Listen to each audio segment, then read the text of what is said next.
All right, everybody, welcome back to another great episode of On Cycle. Today, we're going to talk about what is it that makes a champion, right? What is it that makes a core a champion? What is it that makes a member a champion? Kind of like as we get ready to get into the season right now, everybody's kind of gearing up to figure out how are they going to potentially make a run at for the ring, to be the guy, the number one overall DCI champion. Because that's always, we talk about. You'll hear a lot talk about this for any core that's in like even the top 12, and they, probably they're not going to win a championship. A lot of times they're going to approach the season where they're like, we are approaching every season as if we're trying to get first place. Yep, absolutely. Right? And I think this is the activity that breeds competition. For most of us, in this activity, we weren't necessarily super athletic through middle school and high school. But that doesn't mean that we weren't competitive. Right? It doesn't mean we don't have the competitive nature within us that we want to go on and try to be really competitive, for lack of a better word, competitive, right? We want to win. There's the pageantry of our activity, and then there's the winning of our activity, and there's nothing wrong with both of those things. Because they're intertwined, right? Because the competition of it makes it, breeds the, great shows. Yeah, it breeds people that want to work harder, and because you're working not just to put on a great show, but to beat the other guy. Yeah, right? And it breeds the innovation, and how do we stay above or ahead of the core next to us, in terms of what we're producing and what we're putting on the field every single year. Yeah. So through Robbie and I thought it would be a cool idea to sit down and kind of talk about maybe a little bit of our experience and maybe like a little bit about what we think cores need to have in order to be a champion. Yeah. But before we begin that, let's talk do some what we call the housekeeping portion. Yeah. There's some really exciting housekeeping stuff going on this year, or at least this episode. Number one, next week, probably within a few days of this episode airing, we are going to have the On Cycle Scholarship available, up and available. We met with our board members, and we from last year's earnings. For many of you, if you don't know at this point, we take half of everything that we earn from YouTube, and we have a Patreon that supplies money to a scholarship fund. And that fund last year, it's 2025 year, raised $750 for scholarships. Yeah. So our first year of really raising money, we ended up at $750, which is an incredible thing, I think, personally. Yeah, right. $750 is going back into paying, for dues and helping other people experience this activity that we have, made this hobby out of, right? That's right. And this whole pursuit. Yeah. So we're going to have 2 scholarships this year. We're going to have a $500 scholarship for the world, and we're going to have a $250 scholarship for the all-age activity. Since many of us that are on this channel come from the all-age world, I think it was only appropriate that we kind of give back to that part of the activity as much as we give back to the world activity. So keep an eye out and make sure you pay attention to what's going on, because sometime in the future, within the next, I would say with a week, it's supposed to come out 1 March, but I think we're going to have everything done ahead of time. So it's probably going to come out within a couple of days. You have about 30 days to apply for the scholarship, much like all the other DCI scholarships. And then we will comb through all the applicants, and we'll decide on who is going to be awarded the money. And then we'll give out that money sometime around the 1st of May. So pretty exciting thing. I think it's really neat. Right. I mean, that was one of the very first things we wanted to do, right? One of our earliest missions with this whole channel was we wanted to find a way to give back. And so finally now we're seeing the fruits of that. Yeah. As we come up on almost 2 years of doing this now. We're in our 3rd season, but we're doing it like we're finishing up year 2 now. It's really fun to watch all of you out there in TV land watching us do what we love to do, which is just kind of talk about drum corps, but have a piece of the pie that's going to be able to kind of give back. Yeah. And then the other fun thing that I'm really excited for, this one's, I don't know how I'm going to do this yet, but it's going to be crazy. So we got big plans. We got big plans, right? March is going to be a crazy month. All right. I don't know how I'm going to do it yet, but it's going to be exciting.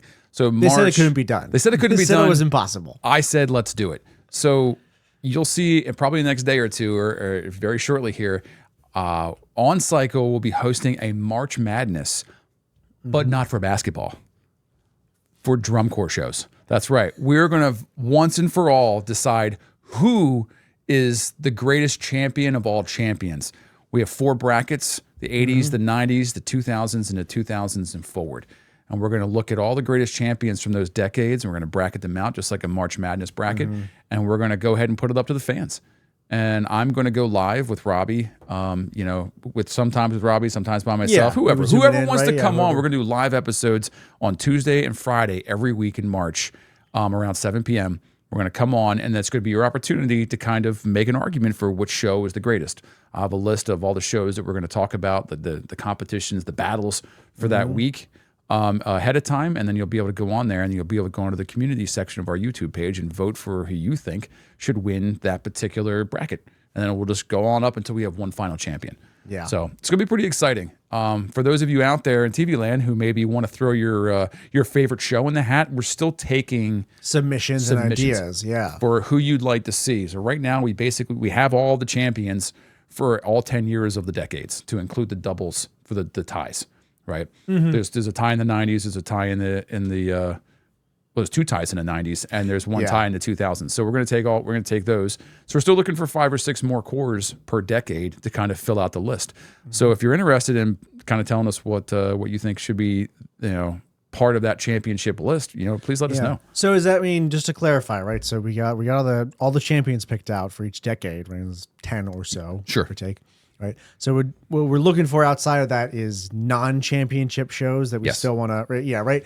Non-championship shows that, if you ever were like, oh, this should have won this year, right?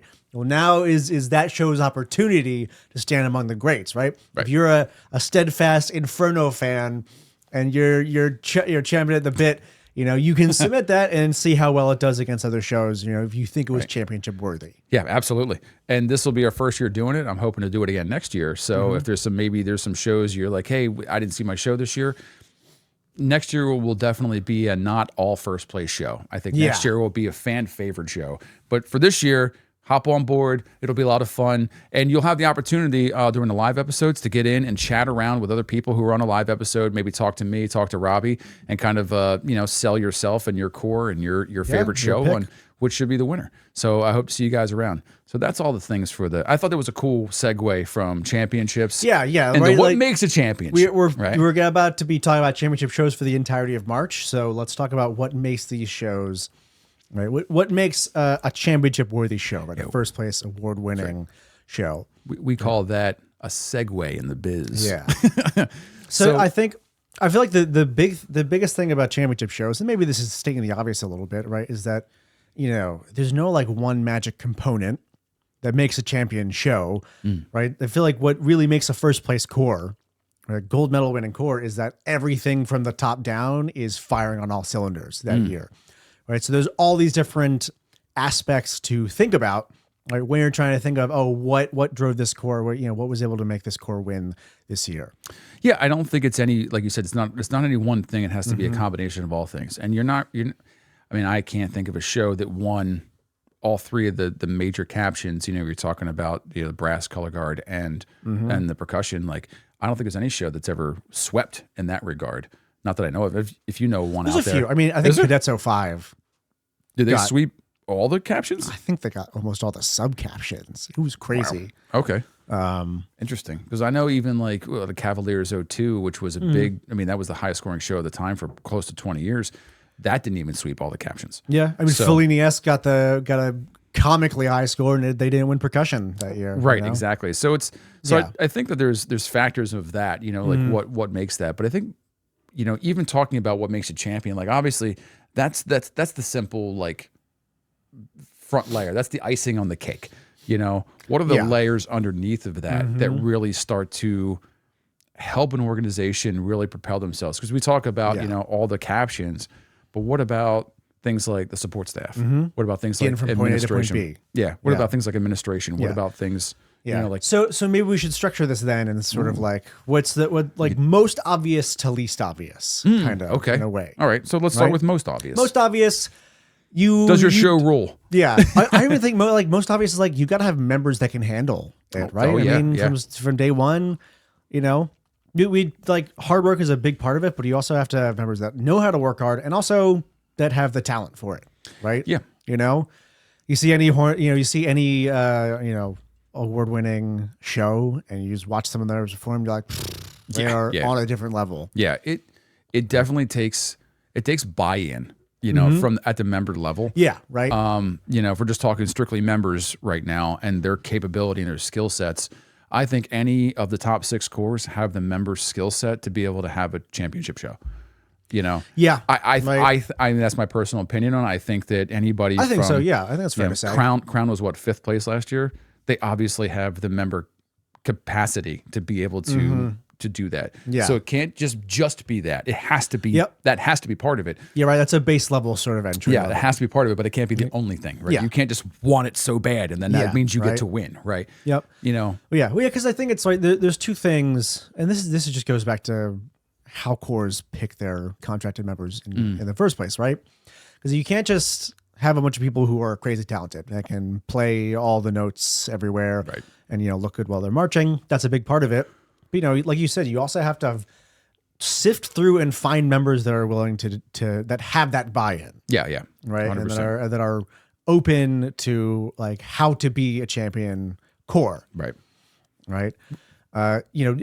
It's one of the harder parts, and one of the things that why I think a lot of cores are shifting a little away from video auditions. And they're still having them, but you kind of got to be like God's gift to drum corps to make it into a top core with a video audition, even to get your foot in the door. Right. It's because you have to show up, and the staff has to judge not just what are your chops, with playing or performing or how good you look, right? It's also, are you going to have the attitude, right? to come in and be able to take critique from an instruction and grow and change and be a positive part, of the core. Yeah, I think attitude, and I think that's what attitude really defines more than anything else. It's like does the member, like you said, can they play? Can they move? That's great, right? We just talked about this a few minutes ago off air. Like, how many times in your high school did the lead trumpet player or trombone player, that had the solo in the marching band or in jazz band or whatever else, how many times were they just the most gifted musician, but they just could care less about the organization as a whole? They're like, I'm here. We've all seen it happen, right? Yeah, I'm here so I can have a solo, right? Like that's great. You're talented, but I'm here to play and have fun, but I don't really want to try. Yeah, exactly. Yeah, it's the efforts that they're to put into, and it's the teamwork, concept of those things too that really matter. We had a guy. This is a funny little aside. We had this dude who marched, I think, Crossman in 2016, and then came to BK and got God contract.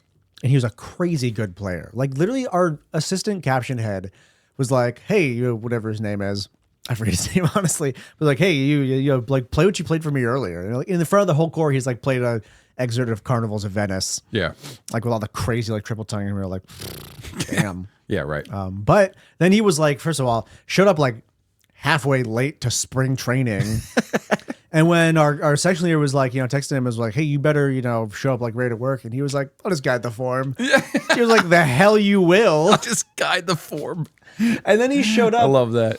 Right. And then he showed up and didn't showed up on that free day where it was like, "Hey man, it's a free day, but you've been having a free day for the past half a month. So maybe you should learn your drill." Yeah. And then one day he was just like, not at rehearsal, and our caption head found him and was like, "Hey man, why aren't you at rehearsal?" And he was like, "I'm just not feeling the passion today."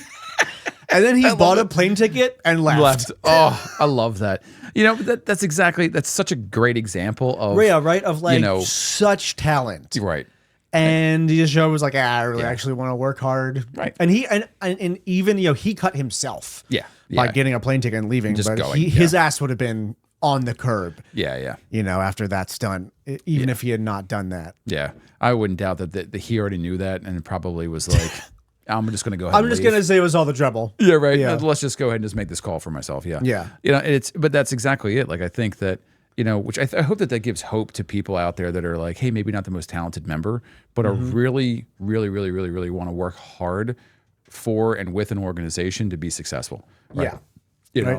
Well, and especially that's you do need some level of talent and technical skill to get into a top level core. Sure. But a lot of times if you go to bottom half of the top 12 or just outside the top 12 or a really good open class core, that the right attitude will get you a really long way, even if you're not the strongest player. If you're new to the instrument, right? Yeah. You need some work with movement. Right. There's some people out there that march a top 12 core that are brand new to an instrument, and that blows my mind. It just shows the work ethic. Yeah. Which is what again, championship cores need, and we'll say top 12, world-class cores right now. They need that. You need people to work, and every single one of them work hard. I mean, all the cores work hard. It's the universal buy-in from all the members of how hard are we going to work together, right? Yep. So I think that's obviously that's the most obvious. I think that's the simplest right. thing. You need a certain base level of talent and work ethic to build up, because at the end of the day, the show is the performers. Right. And so I think the next thing that's to me is the most obvious is content, right? Does the staff or whoever's designing the show, whatever it is, are they providing the member that is talented with the content that's achievable, and that's entertaining to a point to the judges, and honestly is kind of better than everybody else's content that's out there right now. Yeah. It's so weird because that's like all right, we're talking design. Yeah. Right? Well, I think design is part of it, and that's I would put that in a different category. Okay. I put design differently. I'm talking about simply from a notes on the page and a I don't know, whatever the guard calls their stuff, a design standpoint, from not a design. The work. Thank you. The book from what their work, how you define it. Because the design can be one thing, but like how many times, like you can choose to throw a 4, or you can choose to throw a 6 here. Okay, are we choosing? Is everybody throwing unison 6s? Great, let's do that. Right, that is a more difficult thing for members to do. Like same thing with the horn line. Are we going to play this as an 8th note passage, or are we going to play this as a 16th note passage? There's just things that are inherently a little bit more difficult from a book standpoint that makes it more. I don't know. It puts you at a different level in the judges' eyes. Oh yeah. Just because of the difficulty of it. Every winning show, either Jim Ott winning or just championship show from the past however many years. Yeah. And you look at their book and it's dense. Yeah. Right? Yeah. Their hornline book is all right. It's dense. There's lots of notes. There's lots of technical stuff. Right. There's usually some good like lyrical passages in there to show a range of different, Yeah, there's a balance of all the things. Can you play loud and can you play soft? Yeah. Can you play fast and can you play slow? Right? Yeah. Like I've always thought that not to bring up a sore spot with BD, but I always thought that was one of the reasons BD in like 2014 won the Jim Ott over Crown, because Crown 2014 hornline is crazy good, right? But for a lot of their show, it kind of felt like they were playing the same thing, and it's good stuff, right? It's lots of notes everywhere. But it was like, okay, you're playing more triplets. Yeah. It kind of felt kind of samey. Whereas, BD, I think one of the big reasons they won the Ott that year is, one, they were crazy clean. Sure. Right. But 2, they were doing a crazy variety of styles the whole time, right? Like, so that's a big thing, right? Not only can you play more notes, can you, pick the right kind of stuff for your members, but like, can you show a variety of styles or dynamics or levels of control? Yeah. And still make it good. Yeah. And that's always the thing, right? You could write a show where every single second is 16th notes and 32nd notes. Yeah. Yeah. But if your members are fumbling their way through it, you're not going to get much credit for it. It's when you look at like the Cavaliers from like the 90s and early 2000s when they were pretty dominant, right? Yeah. And you watch their shows, you always look at it, and if you're just looking at it from a content standpoint, you'd be like, it's so like blocky and powerful and everything. And then there's always like 32 counts, maybe 15 bars of a breakdown section. You're like, why is this like funk jazz section in here? It makes jazz breakdown. No, like why is this here? It's to show a little bit of variety. Can you go from this to that seamlessly? Yeah, and can make you play it fit a much more sort of strict duple meter kind of like straight feel, right? And then can you play a jazzier kind of looser, more stylistic? Right. Those are difficult things. Even from a drums perspective, drumline perspective, it's the same thing. Yeah. So. I think so. There's, that's the second thing in my opinion when we talk about the most obvious is just what is the content? Yeah, look like? and you've got to be performing difficult enough content to warrant winning, right? Yeah. No one. You're going to disagree with this because you're going to bring up BD, but like no one has won in recent years with an easy show, right? In terms of I agree with that. Right, level of technical difficulty. You're not putting grade 3 pieces out on the field. I mean, look, the only argument I would say to that too, and I think it's the reason why BD has not been as successful. The irony is that what I'm about to say is kind of opposite of what I want to say. Is that if you look back, the last BD championship is just basically it's a jazz show, like because all their shows are jazzy. That's kind of all that it is. Jazz stuff in it, yeah. Yeah, it's a lot of it. And there's no real variety in it. And as soon as they went to variety, I think their last 2 years has been very variety heavy from a content standpoint. And they're not championship shows. Yeah. So I think lots of their shows had varieties in the 2010s. Sure, okay. Not necessarily from each other. They kind of found a formula in like 2017 onward, especially. But yeah. I think within each individual show, there was still a good amount of variety. I just look at them all the time and go, it's like looking at Crossman, like, oh, you're playing Birdland again? Cool. All right. Like that's the way I feel. Anyway, so but when we talk about BD, I think we move into one of the next, probably most obvious categories is design. Yeah. Right. And design, and that's overall. That's the whole package put together.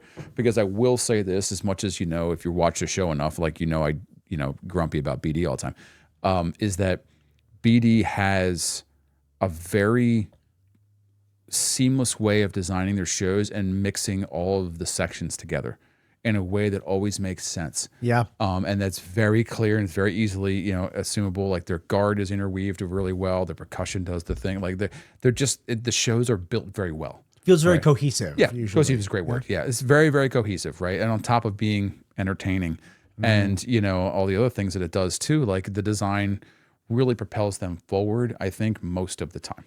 Right. Because you can't have a championship show without a good design show. Right. Yeah. Yeah. Because I think there is something, right? It's really like, it's hard to quantify a lot of times and put your finger on exactly what makes it, what makes a show well designed. But like, there's just some shows that you watch them and you're like, this is a championship worthy design show. Yeah. Yep. And there's some shows that you watch and you're like, this is not a championship show. It doesn't matter how well these members are performing the content that they're given or how hard that content is. If it doesn't feel like a championship show, right? It doesn't feel like big and impactful and important in some way. It's kind of like, it's just not going to affect people enough. If you want to watch how really important that is, if you're a drum corps fan and you're really watching from day one to day championship, right? Watch the adjustments that happen throughout the season. Championship shows make very few adjustments. Like it's just there from you're just like, whoa. Yeah, they're like, we've got it. Okay. Right? Like if you with the exception of like, tag endings sometimes, but in terms of like renovations, especially to like the beginning and middle of a show. I mean, there's been shows I've seen they changed the entire ballad in the middle of the season. You're like, we're just going to scrap this ballad and do a whole new ballad. I'm like, okay. Yeah. Like that is and we'll talk about this as like the lower levels of the cake, of kind of how things are built, which is the seamlessness of design from the very, very, very beginning, and how that kind of fits into it. But you see people that get out there and they go, and I think this is what we need. And it's just kind of rocky. And then people start making, you're trying to rebuild something that you already built on. And it's just, you can tell they're patches. Yeah. Yeah. And we've marked shows that have done that. We've seen shows that have done that. And it's always, and usually, especially in the higher cores, usually you still end up in somewhere that's better from where you began. But like you said, you can feel the patches a little bit, Yeah, which is, I think that was one of the biggest things that held, like my Blue Night show back is that the entirety of the year, we had this 107 Steps that was supposed to be this really cool atmospheric moment. That was our ballad.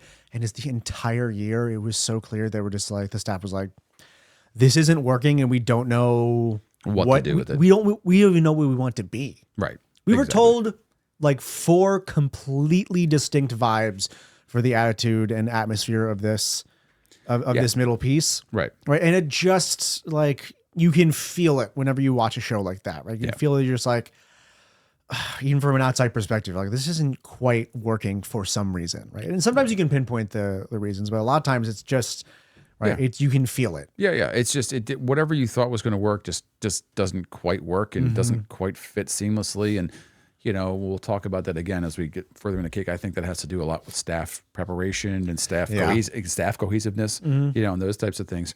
But like you can clearly see when a show has no feel or rhythm. Like I'll give it to this. Like BD show last year in 2025, right? Their show I thought was really good. And there was like, they were doing whatever they were doing. And at the end I was like, okay guys, you're almost there. You have something, you just need to change it. And they are so hard pressed on their methodology of designing shows that they just didn't do it. They just left it where it was, and I was like, okay, like that's like it's fine. Obviously, it's a 4th place show. It's obviously fine. You know? They're still performing the hell out of it. But like I remember thinking mid-season, I'm like, if they make any real major changes to the end of this show to kind of really beef it up a little bit more than it is, I think it really can like it could have made a run for 2nd or 3rd place, easily. Yeah. So they were. What's crazy? Were they 4th place last year? They were. 4th, Right? Yeah. It is crazy how much an ending in particular can make or break a show. Yeah. Absolutely. I've said this a couple of times. I think Crown's show last year got a lot of credit and got a lot of attention by the end of the season that I think is not very well deserved. I don't. Yeah, totally agree. Specifically because purely because their ending is pretty cool. Yeah. Right. Yeah. It's a big, cool brass hit. It feels intense, and like the whole like the fate who keeps just wandering around the field the whole time, finally like paying off. Yeah. And swallowing a member. Yeah. Is a great moment. Yes. And it's so good. It retroactively makes the rest of the show feel better, even when it was a pretty rocky design that we've seen from Crowns the last couple of years. Yeah. But totally agree. It's such a banger ending that a bunch of people were like, maybe this show actually rules. Yeah, and you'll see people talk about it. People still talk about that show like it's it's a great show. I mean, it is a great show. It's just the same thing. It's a top 6 score. Yeah, exactly. Like it's a good show. It was enjoyable to watch. Right. I mean, I remember seeing that live and getting like, Jesus, like the horn line is just absolutely the horn on line fire. Sounds awesome as usual. And they're great moments throughout. Sure. Right. We're always comparing it. Right. Part of the reason I think we're so harsh on Crown is because we are comparing it to the years previous, where their design was so on point every year. Yeah. The early teens, the mid-teens, God, every single one of those shows. The late teens. There's only a few shows in there that have probably 18 is probably the only show that I go. 18 is honestly the only 2010s Crown show that I'm kind of like meh on. Yeah, exactly. And all the rest of them, right? The design. Right, even when they weren't winning, it felt like every year Crown was putting out a championship-worthy design show. And I think you know that by looking at just ask people what was one of your favorite Crown. You're like, it was Relentless, or it was it's obviously like MC Squared, obviously, which is a championship show. Even the 2010s was a common was it 2012. For the common good. Yeah, great show. Great show. Awesome show. That's a 2nd place show. And like there's great cores in there. They're not winners. But they're not taking home gold. But they're incredible shows, and they're all super well designed shows. And I think you get to. That's one of the categories that if you don't have a section on the the most important section, if you have a weak guard, if you have a weak drum line or anything else. And and a great designer, Jack, our man behind the camera, is talking about Keith Potter, who's going to be back at Crown, so we're going to hopefully maybe they get some better design shows. Yeah, I mean, but look at that man's influence on Champions, from Crown and the crazy shows that they had, and then he went to Boston, and then the last 4 or 5 years of Boston has been incredible. Fire. Yeah, I mean, like design matters so much, right? So I think moving from design. We want to move into the next thing I think is super important is the design concept, having whoever the next people down from the old, like the chief designer, and some people design by committee, like I know at Reading we design by committee, right? So like having all those people working functionally together, right? Yeah, right. You have to have people that work well together, not only in how they talk to one another, but like in the vision that they can see. Yes. Yeah, exactly. I say this all the time. Like you can't bring the number 1 quarterback and 2 of the number 1 wide receivers and just expect them to just be great together. Yeah. Right. They have to be functional together. Right. Yeah. Like that's just because they're great doesn't mean they're going to work well together. Right. And not only because like how do they work? Right. Is it because some designers are spontaneous. And they're like, I need last minute inspiration or random things. I need people to call you in the middle of the day.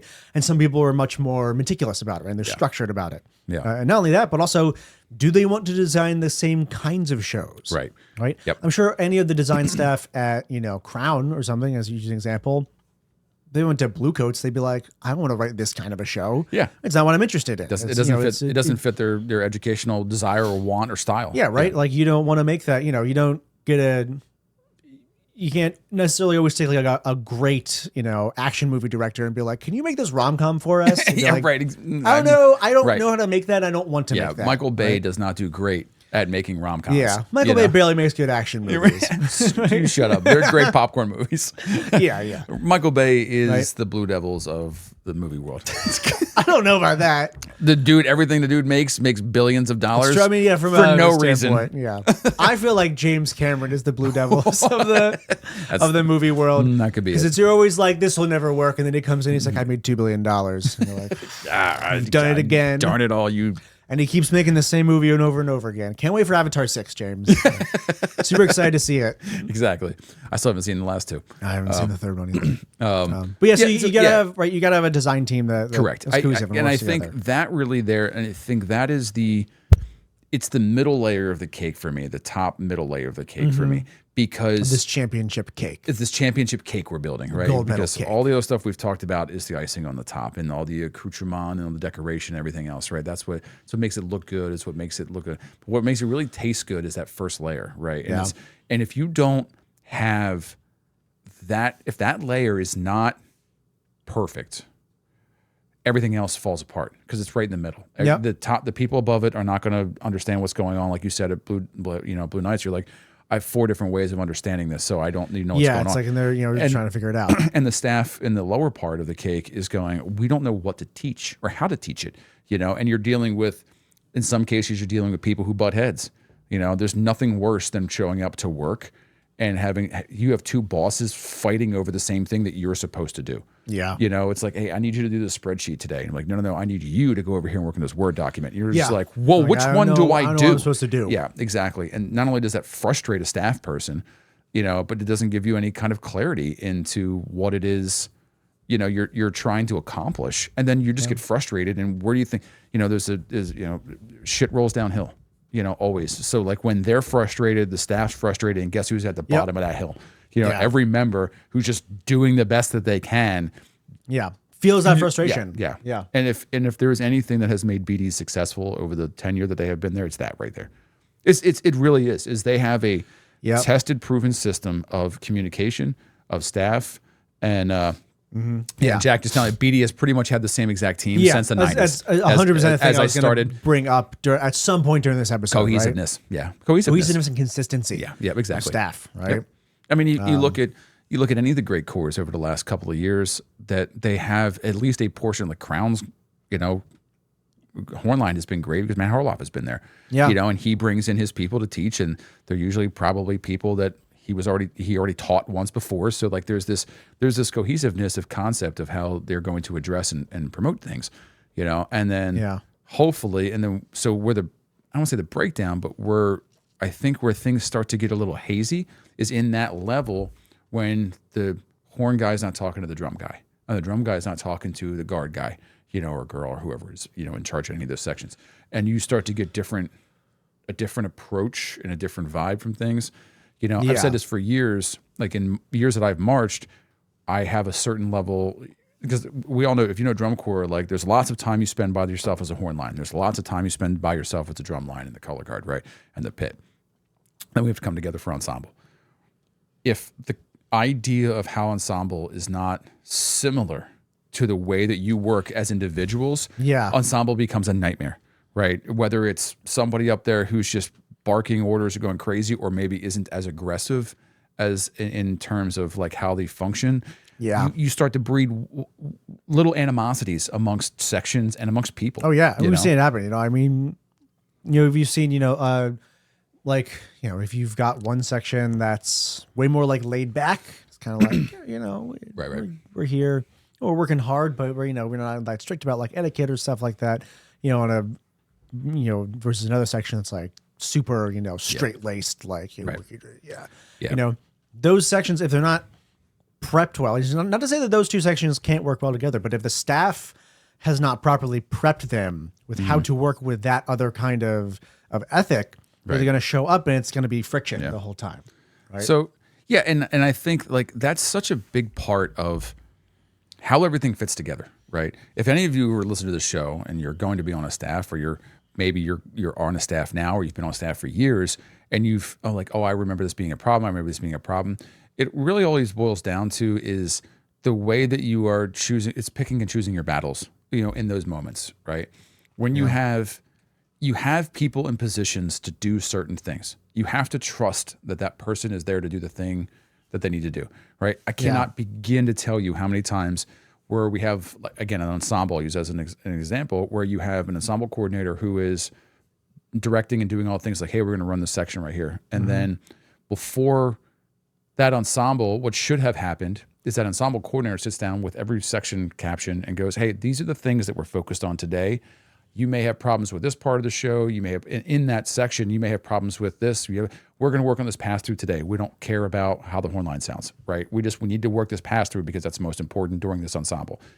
Then you go to ensemble, and for whatever reason, the horn line guy's losing his freaking mind about like, why we're not working playing on this feature. Wow. Well, they're trying to work on playing when the goal of the ensemble is to work on the pass-through. And the physical, the act of physically moving through whatever it is going on. Yeah. So now you have two staffs that think that they know best. They're like, well, this is the most important thing to me, so this is what we have to work on. And they've both got a point. Right? Yeah, and it's always stuff that needs to happen. Nobody's wrong. Yeah. It's just wrong in the moment. Yeah, right. You're like, is this really the most important thing that we should be focused on right now? And even if it is like you said, pick and choose your battles. Is like, is it more important for you to get this horn line thing done, or is it more important that we all work smoothly as a unit right now? Correct. And that is always the answer. The answer is always that we work smoothly. And that starts and stops with staff and their egos or their attention to details and things. I was just having this conversation and last just what night. their vibes are and whether or not they click with each other. I was just having this conversation last night with somebody, like having Travis here last year with the Reading Buccaneers. I would, and I think I said this during the placement, I think Colts are going to jump 2 spots this year because of this reason only.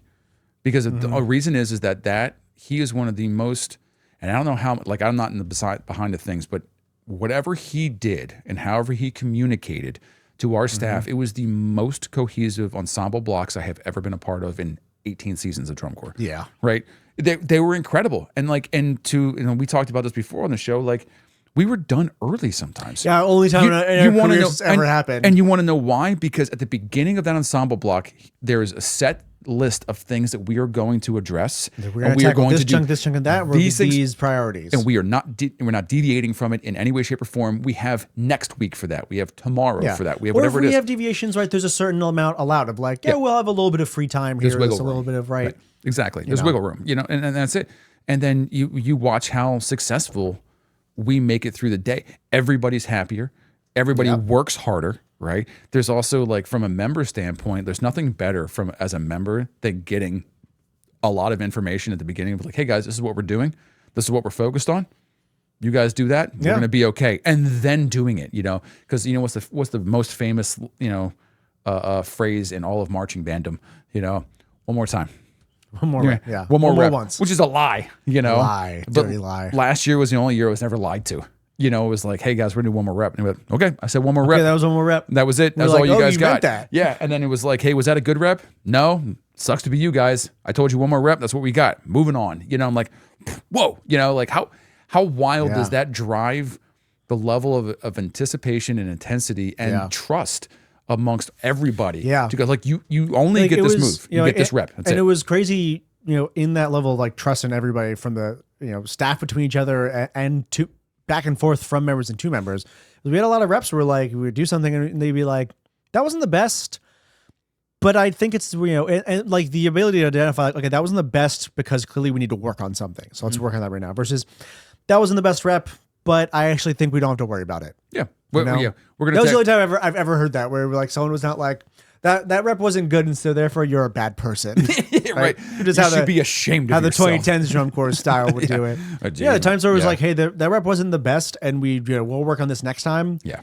But we got to move on to something else, and I think it'll be fine. Yep. Exactly. And it's. I think personally, again, we talk about all the fun stuff on the outside, but the cake and the meat and potatoes in the middle. Shepherd's pie now is meat and potatoes. But like it's all about my cake with icing. It's all about staff communication and about how well they are working together, because that is really where it kind of begins and ends on a daily basis. Yeah. It's how well these people are going to function together. What is the common goal? What is the common approach? What is it? And it doesn't have to be any one thing, because you look at Crown, or you look at BD, or you look at the cadets, or you look at any of those groups that are wildly successful for decades. They all have very different approaches, but they are all consistent. Yep, you know, internally consistent. Internally consistent, and everybody that goes on staff there understands what that process is. It's explained very well, and anybody that doesn't buy into that gets reprimanded. Hey, get out of here. You don't. Like, you're not a good fit. Yeah. Go. Bye. See you later. Goodbye. Mid-season, 1 year. Like, I watch people leave mid-season a lot. Like, you don't fit in here. Go away.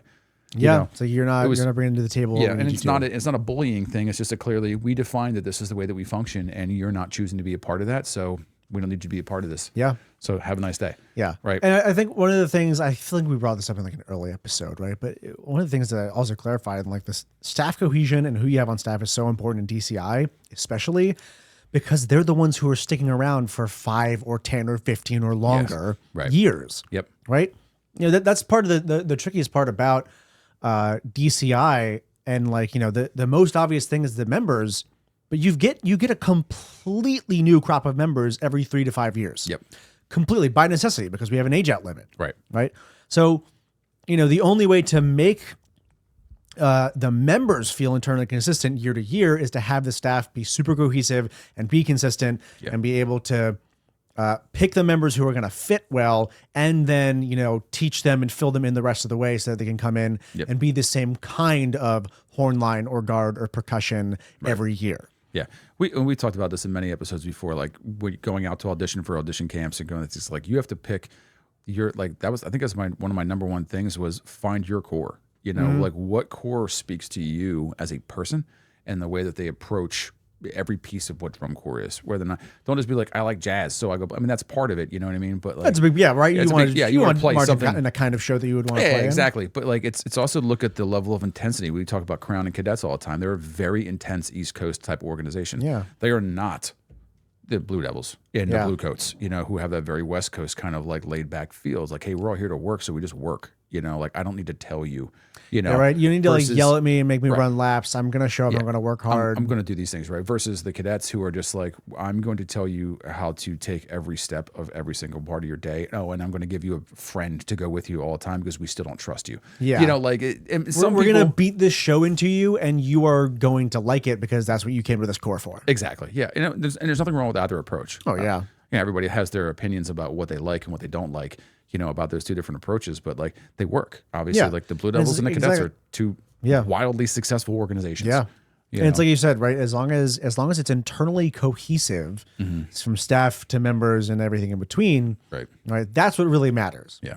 Right. And I think if anything, I appreciate even more that there's lots of different corps that have different approaches. Yeah. Right. That there's super like strict, like we're gonna go like military style, and like really work you guys. Yeah. Versus much more laid back and like, and then places in between. Yeah. Right. Speaking of what you're talking about, Blue Devils and Cadets, like Jack said it earlier, and I didn't bring it up, but there's only two shows that ever swept all the captions. It was 05 Cadets and 86 Blue Devils. Oh yeah. Yep. 86 Blue Devils. One of my favorite shows. That's a Channel 1 Sweet Year. Oh yeah. Yeah. So that's probably I think that's just every caption, but I think it's not quite every sub caption. I think I looked that up because I was like, Cadets 05 was the one, one of the very few full caption sweeps. We look at it's like one tiny little sub caption. Something. It makes me really happy that I didn't end up marching. Like part of me, like as I tell you all the time, like I didn't march cadets obviously because I had to deploy, but like I was contracted in 03, and I always go, God, I wish I would have played Malaguena. What a fun show! What a fun show that was, right? Yeah. And then I would have aged out in 04, not 05. Just missed it. Yeah. And I said all the time, like I was originally gonna go audition for Cavaliers, my best friend, and I have no doubt that I would have made Cavies in 02. I think I had the chops for it at that time. I mean, he did, and him and I were pretty similar. Then I would have marched 02, 03, 04 with, and been like good run of years. Yeah, been a nice little run of years in there, to a 1-2-1, that would have been pretty sweet. But such as 20 plus years ago. Yeah. But anyway, right. So yeah, we've got Jack's got something. Interjection from a checking guy. I'm done holding up paper. This is so based on what Robbie said, right, with the sub captions and everything. So like every box. In 2005, the cadets got a 1 in everything. Everything. They did not lose any sub captions. First in every single thing. However, in 86 with Blue Devils, they got 3rd in visual effect, That's crazy. second in brass, but they still won music overall. And that was back. And they got third in ensemble percussion, which doesn't even exist anymore. And second in field visual. But their total for general effect, brass, percussion, and visual, and color guard, all straight ones. All straight ones. Gotcha. Yeah, and you're different judging eras, you know. Yeah, right. You know, Different. So it gets weirder and trickier to compare cross genre. Which, by the way, we're going to have an episode soon about judging. Yes, We're very excited. So make sure if you don't know, sheets. we're gonna review the sheets and take a look at what all these things mean, or at least interpret what we believe they mean, because I don't think anybody understands what the hell they mean. Yeah. Well, it's also it's such a common thing you see, right? The most common misconception you see is someone will see a 10 or a 20 in a category, Right. and be like, oh, but I saw a drop. Yeah, right. You're like, exactly. that's not what that means, though. It's not really. It's that old, right. it's that old mentality, the tick system. Like, hey, Right, there's a we're mistake. not on the tick system anymore. Right. You're like, oh, was that really like? Yeah, was that perfect? Yeah, exactly. Or you compare cross years, and you're like, it's not really. Yeah, that's too hard. Really It's do too that, difficult. yeah. And I'm guilty of that as much as the next person. And I go like, oh, this. I know, show it's hard to not. It's hard not to, and to have favorites and things like that too, which is what makes our activity so great. Like we get to have arguments all the time about dumb stuff that makes no difference. Yeah, exactly. It's the best part. It's so great. So anyway, But okay, cool, yeah. So, Cadets 05 was the only. this is the only one full full sub caption sweep. That's crazy. Nuts. I'd be so mad. I would have been heated. Or if you were anyone, but Really? good. Yeah, because I would have been like, really? I waited till I aged out, and then you guys we finally dropped that dead weight last year. Now I can finally sweep. Yeah, right. So, but anyway, like continue on with the championship thing. Like, so I think staff and communication amongst them and having that similar approach and goal, and really like this, because I see it so frequently, and I have seen it over my 20 plus 30 years, whatever it is, 18 seasons of marching and drum corps, the level of bickering that happens amongst staff is the number one killer of championships, I think. I think if you look, and I'm not saying it happens to everybody that takes second or third, right? But if you look at shows, you're like, wow, that show was really, really, really cool, but it just was dirty, and like maybe there was like a 5th or a 6th place show, and you're like, wow, that probably could have been really great, but it had all the pieces, but it just couldn't come together. I guarantee you it was a staff problem. I guarantee you. Yeah. It's just, it probably mixed with a little bit of member problem if they're in 6th or 7th place, but, member skill level type thing. Yeah. But it always happens to be that way because members work harder when they feel taken care of. Yep. And they feel like they have everybody's on the same page. Like it's so easy to get somebody to work just a little bit harder when they trust in you. And when you see people whining, complaining, or bitching about another section, or like, and you're not seeing the support amongst the staffing, then it's it's over. There's a lot of years that we do. I know you've dealt with that too. Yeah, and it's not only right. Not only does it hurt your performance that year and your ability to make it that year, but it really hurts the longevity of your program. Right, you're shooting yourself in the foot for next year. Yep. I've shared this example a bunch of times, but Jack March Scouts in 2017. The previous year, they did not make finals, right?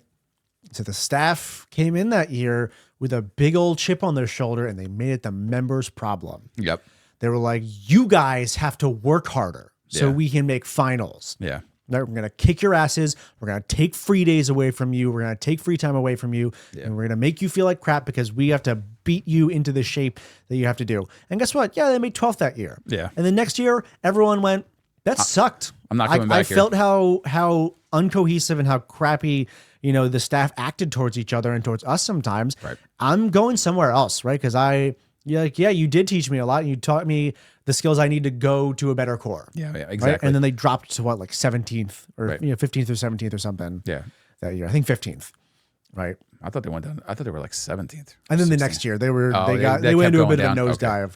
Yeah, they like 15th the next year because I guarantee you. I mean, part of it I think was also a little bit of design, but like major issue. I have no there doubt. was probably a big exodus of members because they were like, I don't want to go through another summer of that. Or, and this is another thing I don't think we talk about enough, is that you have members that bought into that mentality of aggressiveness and, just like I have to yell or whatever the vibe is.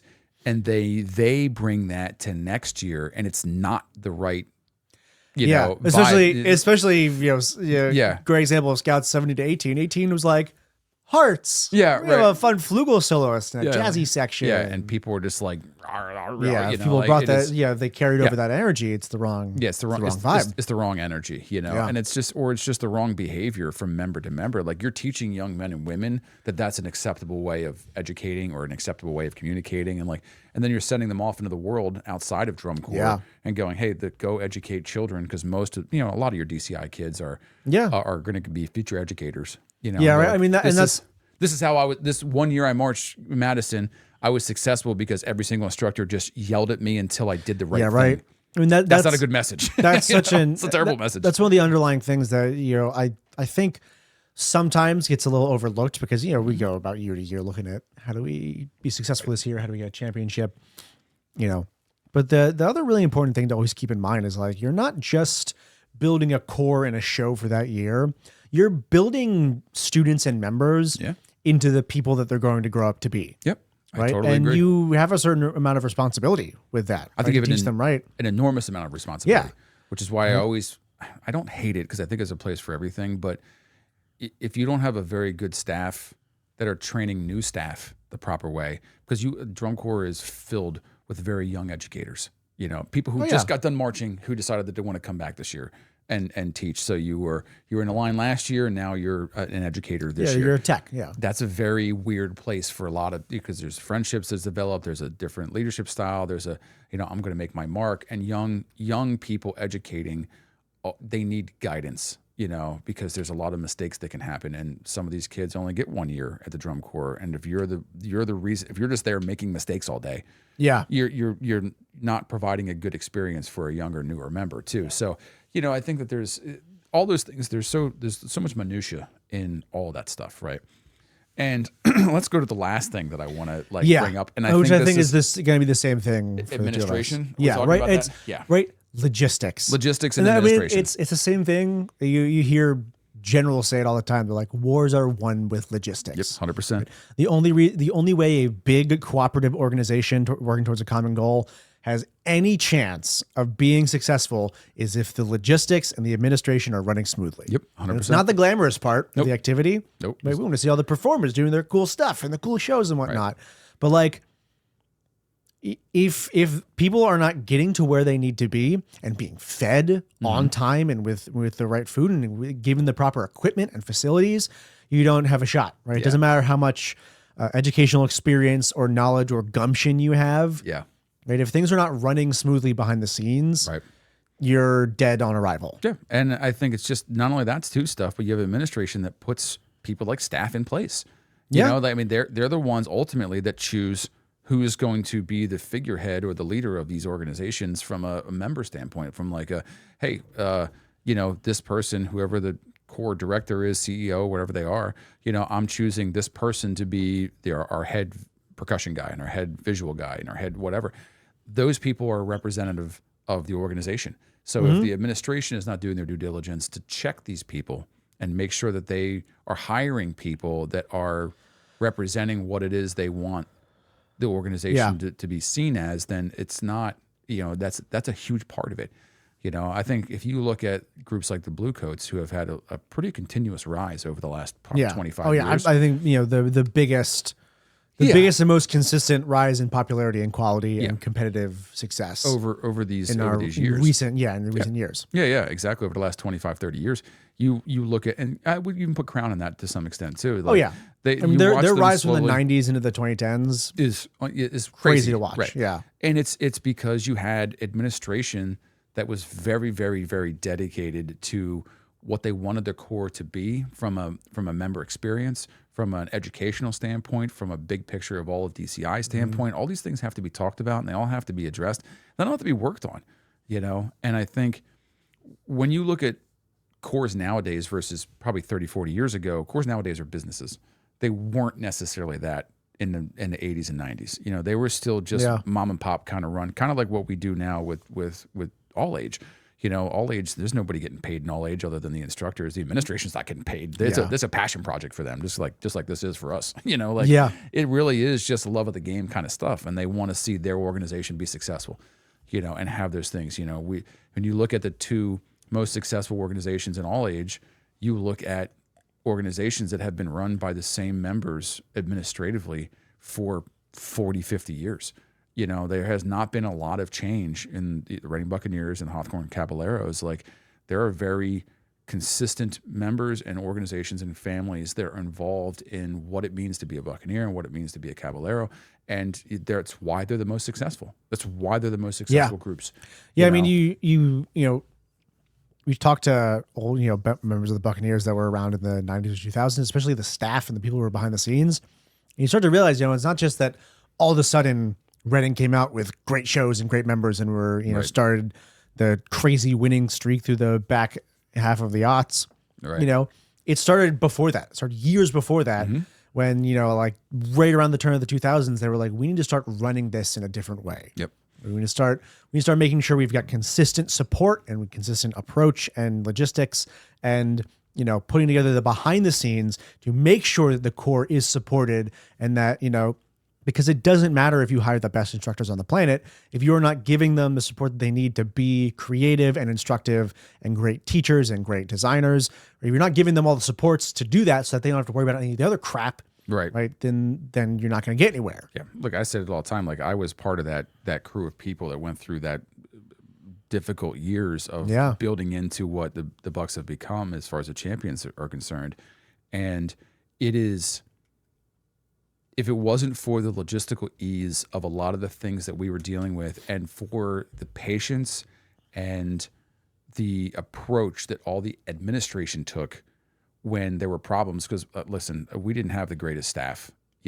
They were okay, but what we talked about earlier and all the butting heads, it was nothing but butting heads. Yeah. It was just people fighting each other constantly. Egos and it was all those things. Yeah. Just people like two different styles, three different styles, depending on how you want to look at it. And it was just people that just really just could not work together. And it was frustrating from a member standpoint. It was very frustrating. We looked around and went, hey, this is a pretty cool place to be. We have people, I know I have an administration and my core director loves me. Like, there was a real heart to that part of the organization. And if you are a history of the activity and you watch those things happen, I think, like I say this all the time, like, I think the Caballeros have the greatest support organization that's out there. Like, I love our support staff, but if you look at just the volume of people who are involved in the Hawthorne Caballeros, who are just volunteers. The reason they keep performing near the top of DCI All Age every year. Yeah, they have great shows every year because they are so well supported. And when you go to the Cabs, like, most people don't leave there because they just love the environment. Yeah. Right. Just their saying is, once a Caballero, always a Caballero. Yeah. And it's true. I think it's the most truest thing I've ever heard. And I still, like, I haven't been there since 01 or since 21, but like, I still feel like I have a family that exists there. That, like, if I walked in there, they would be like, "Hey, what's up?" And I've been the enemy, for the last 4 seasons. A turncoat. This guy, and I just always feel like organizations that are like that starts from an administrative perspective. That starts from a place of wanting the organization to have a certain vibe. And have a certain, and then bringing all the people necessary. And when those people come in, they tend to stay. Yeah. And they tend to be successful. And that's how you really breed. The Blue Devils are a great example of that. For good or bad, the Cadets were a good example of that. And we look at those are the two most successful world cores, and even Vanguard. Like, they're a pretty successful organization, and they have kind of the same thing going for them.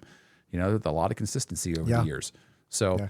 And I think one of the important things is you can really, I've heard a lot of examples over the year, a lot of experiences where you can feel immediately when the administration and the behind the scenes stuff is not working. It's not. I had a friend who, I knew him in UD, and he was a great player, a good marcher, and he had a great attitude. I tried to convince him to go for drum corps. He didn't live near Bucks, so we went on to another drum corps, and he said, he showed up and day one, he could just, he was a smart dude, and he's good at logistics and, details and things. And he said day one, he showed up and he was like, these people don't have their act together. Yeah. And he just feel it. Yeah. Right. And I've heard stories, our soloist in 2017 marched a ton of years. Some of them were open class corps that did not do well. Right. And he was like, I think these things go hand in hand, right? They didn't perform very well. They didn't perform very competitively, and probably had pretty bad member retention. And also, he was like, yeah, there were some days where like lunch was like a single slice of ham. Yeah, right. Basically. Yeah. Right? A single slice of ham and a quarter of like a peach wedge. Yeah. Like, Yeah, what am I supposed to do there? What do I just pay all this money for? Yeah. You're like, why did I pay this money? Why am I spending my entire summer doing this? And how am I supposed to go out and exercise for 12 hours and perform and like have any energy to do this, right?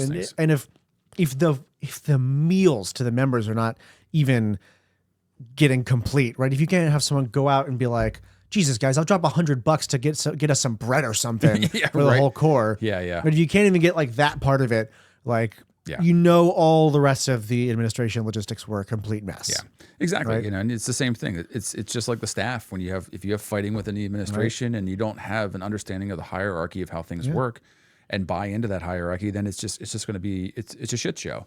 You know, it turns into a really difficult environment, and all those things bleed into each other. Yeah. You know, like the members fighting, that's almost expected. You spend a lot of time with somebody, like there's going to be disagreements, everything.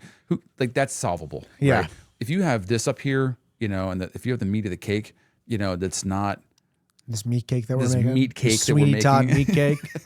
if that's not perfect, you know, there's just no way that you could be. You just cannot. You can't be winners at that point. You can't. It's the entire base of support, right? Yeah, like you said, like we see the top layer, we see the figurines on top and all the decoration. And we go, oh wow, it's so cool looking. Yeah. But if that base isn't there, there's no chance, no shot. I'll give one last example. Like we will talk about the Bucks, and this is my personal experience with it. In 2002, we had a very, very, very difficult year, and you know, this is before we started winning and all those other things too. We had a very, very difficult year, and there were. We went from, we had something like 55 horns or something like that year, maybe 50 even, something like that. That was a normal number at that time. The next year we went with 36 horns. That was a struggle to find them in 2003. Yeah. And everybody was just like, we're done, because they couldn't handle the staff. They couldn't handle there was just a lot of really, really, really bad vibes.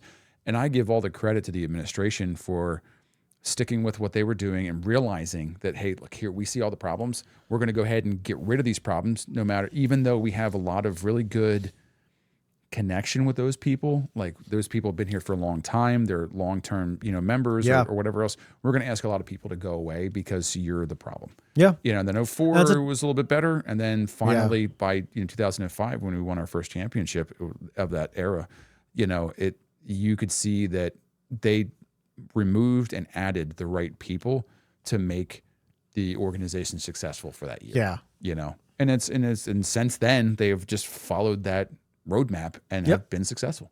Yeah.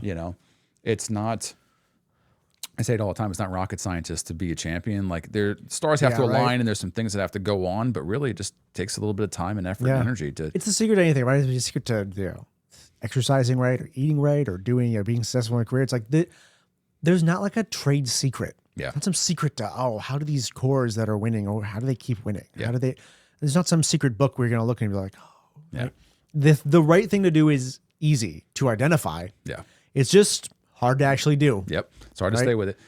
Every single one of these cores that we've talked about that are successful will happily sit down with any person and go, this is how we did it. Yep. And it's not a secret. It's not being protective about it. They're like, this is how we do it. This is how we run it. Yep. And I mean, like you go to the Janual every year and they have all these different meetings amongst DCI and they sit down and they go, hey, tell us how you did it. And there's people that go, this is how we do it, guys. And then all the cores look at that and they go, we're not going to do that. Or we're going to take pieces. Or we're going to try to, but and then the tough decision comes up and you can't make the right one, right? It's exactly. Because like I said, finding the right thing to do is easy. Doing it is the hard part. Yeah, exactly. Yeah. So I think that sums it up pretty well. Sums it up pretty good. That's our meat cake that we have built. Our beautiful meat cake, meat cake, and potatoes and cake and icing. Cake of meat. Yeah. So so as we wrap up, once again, if you click on that subscribe, click on that like button, make sure you go check out the Patreon, which we don't really talk too much about. The scholarship's coming up, and make sure you pay attention in March here as we come into the season. There'll be more information on the page that'll pop up with kind of what we're doing, when we're doing it, and kind of all the things that are going on there. Hopefully it'll all go off without a hitch. It'll probably be a lot of hitches, but we're gonna make it work.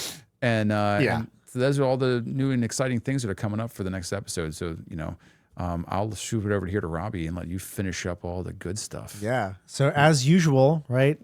Leave any, right? If you think of something that we missed in our conversation, right? And then, shout it out in the comments if you have ideas for future episodes, right? As always, we all read all of your comments and we digest all of them and take them to heart. Yeah. Right.